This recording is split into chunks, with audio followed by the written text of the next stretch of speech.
and welcome to the all-time most secure edition of Ben's Junk. 'Cause ain't nobody gonna walk away with Ben's junk.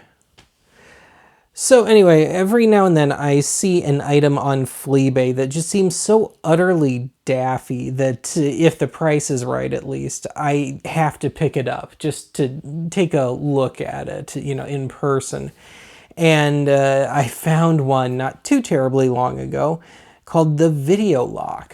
And this is a security device for your VCR, in this case VHS. And the box probably isn't going to be too helpful. So yeah, maybe looking at the actual unit might be a little better.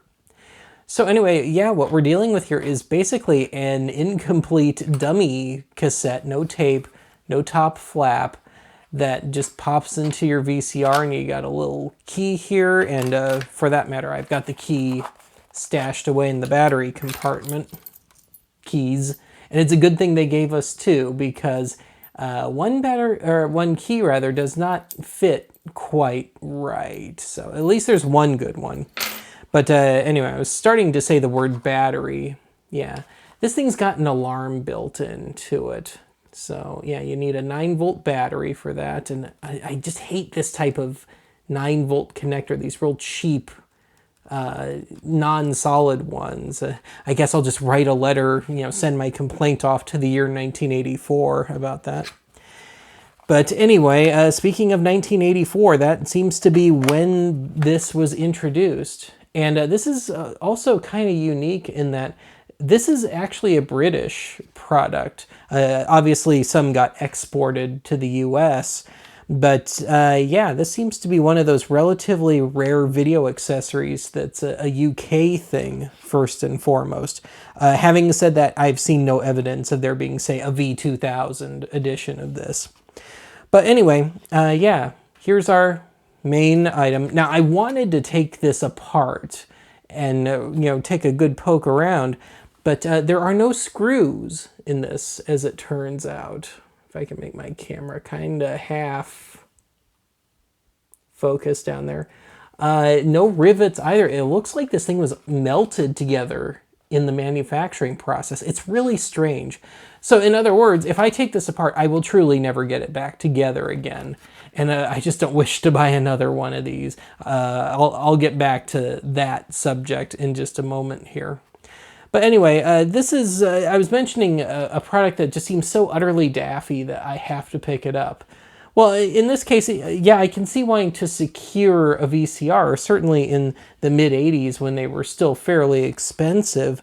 But I don't think this is quite the answer for it. So anyway, the whole security part of it, as far as locking down in the VCR, is just, hopefully I've got the right key here, or the better key. If you look here at the tip of my finger, that's it. That little hunk of plastic coming out of the side. That's your security right there. So basically a, not quite half-inch bump holding this in place in your VCR, and really the main work is coming from the alarm. Now, admittedly, I have not tested the alarm part of this. I've put this in a few VCRs now, and it works, so I'm not too worried about the functionality of it. But yeah, I've been kind of reluctant to do the alarm test for this one, because if the back of the box is anything to go by here, I'll just show you. Somewhere in that big block of self-aggrandizing text is something about a 98 decibel alarm at a piercing tone, so presumably a frequency somewhere around like maybe the 2 to 5 kilohertz range, where the human ear is most sensitive. So to put this in perspective, 110 decibels is a chainsaw, and that's at a much lower frequency. So I can see where this might hurt a little to try it, but we'll have to give it a go, won't we? Now, also on this big block of text, it mentions that this is also good for top loaders. Well, for all the VHS decks I own, I don't own a top loader. So I had to invest in the Betamax version. And really, the two main differences between the VHS and the beta versions of the Videolok is that, for one, a screw is partially holding down the battery compartment, but also the circuit board for the alarm is along the front on the VHS version, and then the speaker is kind of right in the middle of the tape. In this case, it just gets moved off to one side, but otherwise, it's really the same thing. Same basic principle, it's just one little piece of plastic that comes down and that's it. Now it's the top loaders where I can see this getting overridden very, very easily. But really, the whole concept of this falls apart to me. Like I said, I get the idea of wanting to, certainly at the time, make the theft of a VCR a little tougher. But really, if you have any knowledge of a VCR, and I don't mean deep at all, just enough, you're good enough with a screwdriver to get the top part of a top loader off, or just enough of the transport mechanism, you can just take this out quite easily. And in the case of a top loader, as I learned in my dry run for this, I can just about turn this at an angle and pull it out. Really, I wouldn't have to do I'd run the risk of damaging the loading mechanism, but yeah, I could just very partially dismantle the top loader part of my beta deck, for example, and yeah, I'd have it free and a free VCR for me. So I can see where this would have come and gone from the market very quickly. To put this in perspective, this was, from what I can gather at least, introduced in the UK in 1984, introduced here in the States in 85, and gone by 86. So anyway, I guess the only other thing to do here is to finally get around to testing the alarm part of this, which could be hilarious, or it could be a total nothing burger, or anywhere in between. So let's do that demo thing, shall we? Okay, I've got everything set up here, and the Betamax stuff is just out of the shot. But yeah, I just stuck a couple of half-deads, test batteries into the Videoloks. And at least for the VHS version, I noticed a bit of a flaw right out of the gate here. And I might regret this, but if I take the battery cover off, because I might not get it back on, I had a little trouble getting the battery in there. So, you have to pop it onto the little plastic clippy thing. Well, it's wider than the actual slot, so I had to kind of fold it down and very tightly run the wiring right alongside. Hopefully I don't destroy this in the process, but yeah, if they gave me any more room, it would cut into the hole there. I guess this would be the supply reel, would-be supply reel. So yeah, that's kind of a flaw. Let's see if I can get this back on. Actually, yeah, I think I got it. Great. So I will tell you this much. I'm already thinking that this was $29.95 at the time in 1985, so adjust that for inflation. Yeah, this doesn't feel like a great deal.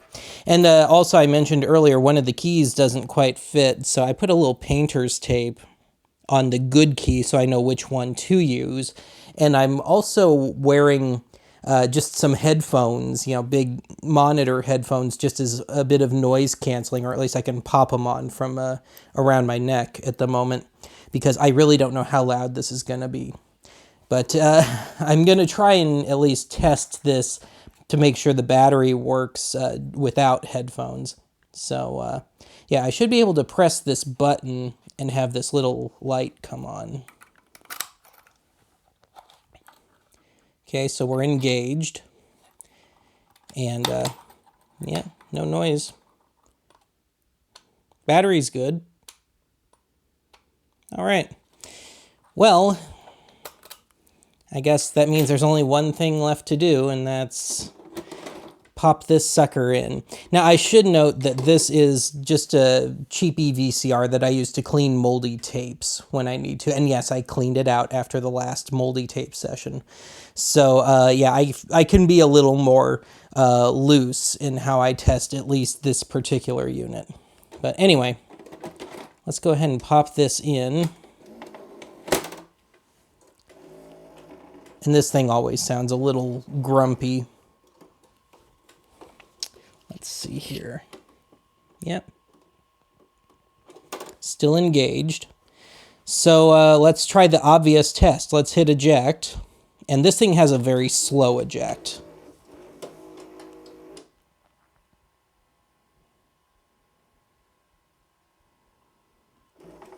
There we go. And I might regret this. Nope. Not a whole lot shaken. Can't seem to get it to make its noise or do anything, but you know, at least it's sort of secure. So I guess we'll do the hardcore test here. We'll pop this back in. I'll turn the machine off, unplug it, and I'll play Thief with it. So let me turn the thing off. And let me take off my lavalier, quick unplug the machine, and yeah, I'm gonna get myself a free VCR.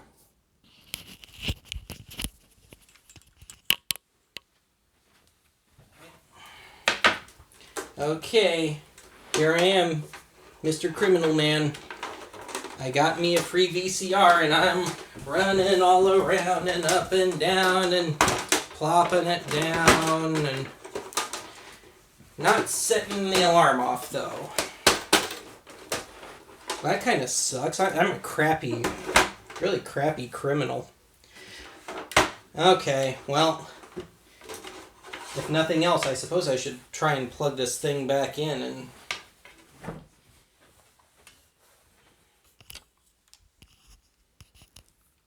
and I picked up the mic again, and let's just go ahead and eject. Now, there it is, and, well, it's secure. So long as I don't, partially dismantle the VCR. So that's kind of a bummer.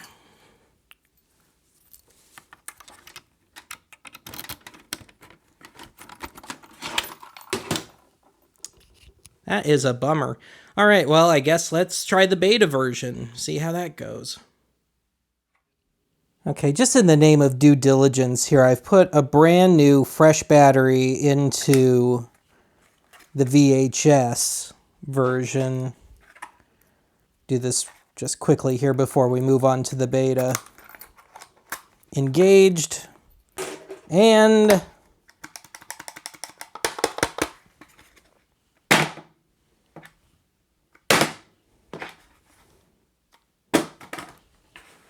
well, that sucks. I guess the stereotypical YouTuber repairman type in me would say, bad capacitor. But as I mentioned earlier, if I try and take this apart, I will never get it back together because of the way it was constructed. Yeah, $29.95 back then. Truly quality. All right, well, I guess in the name of keeping things even here, if I can do this without destroying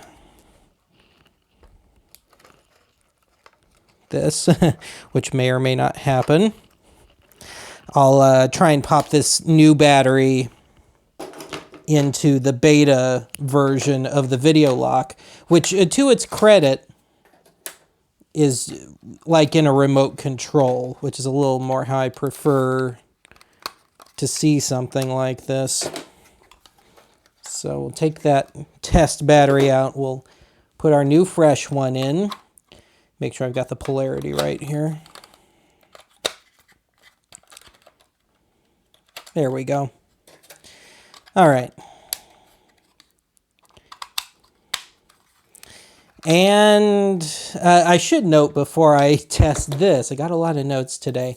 I forgot to mention this little typewritten piece of paper, Xerox of a typewritten piece of paper, mentioning that if you have a Sanyo 6500, you're going to have to break off this piece that my thumb is tapping against. Now, it's not loose, it's not perforated or anything, so you'd have to sit there and, I guess, play with it with a pair of pliers and, I guess, maybe sand it down a bit, too. So, truly the mark of quality. Anyway, we'll turn this on. And this was making kind of a half chirp earlier when I just had the battery in and just turned it on and off. But we'll see if I get that. I'll hold it up to my mic. Nope. All right. Well, anyway, we're engaged. And there we go. Not quite as strong a light as the other one, but good enough to be discernible at least. And I guess the only other thing to do here, at least offhand, is... Oh! Dang it. That tells me there's a sensor in the back somewhere. Anyway, let's just try this the normal way. Okay. We'll just turn the machine off. And these early industrial ones, you cannot eject with the power off. It can be plugged in all day long, but yeah, it's not like a lot of later models. So anyway, eject. Oh, hello. Oh, isn't that lovely? There we go. Finally, I got one that works. And I'm a little disappointed. I was expecting more like a rhythmic sort of thing, but yeah. Okay, well, that's at least I don't have to throw this on the ground to see if it comes alive.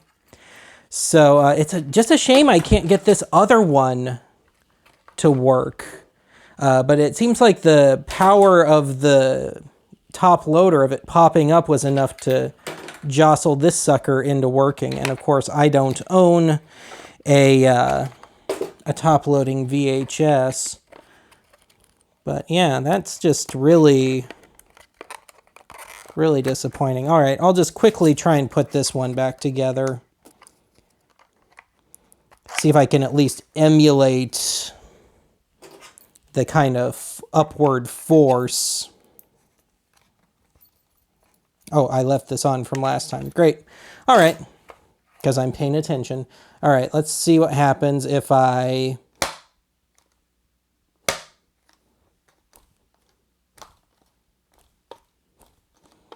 Nope. So the VHS one appears to be more or less dead, but hey, we got at least a successful test out of that. Successful. I have kind of a strange definition of success. Anyway, unfortunately, I was going to end this video with both of these going off the beta and VHS versions going off together and putting a stereo mic between the two VCRs and having a real nice immersive effect and a very deliberately annoying one.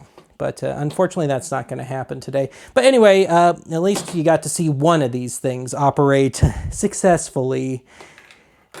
Yeah, I can see where these things never caught on. Actually, I'm going to just do this without the battery, so I'm not competing it. I do have one last little test that I wanted to show.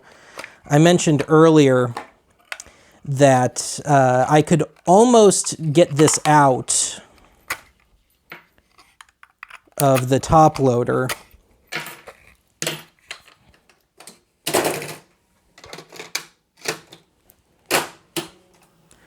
So I really didn't need to press that down. But anyway, we'll just go ahead and hit eject. And I can almost get it out. I can just kind of finagle it like 80% of the way out, but I can never quite seal the deal. But yeah, all I'd have to do is take the top off of this and loosen the side of it, and I could take this right out. So as long as I didn't mind the noise if I were a thief, you know, it would be successful for me. So I just don't see where this would have made much of a deterrent. And of course, there's nothing that wouldn't tell you that you could just truly disable this thing with a sledgehammer. So yeah, I can see where this did not catch on. Anyway, I've been rambling long enough. I'm going to go ahead and call it a day here. I'll talk to you again soon.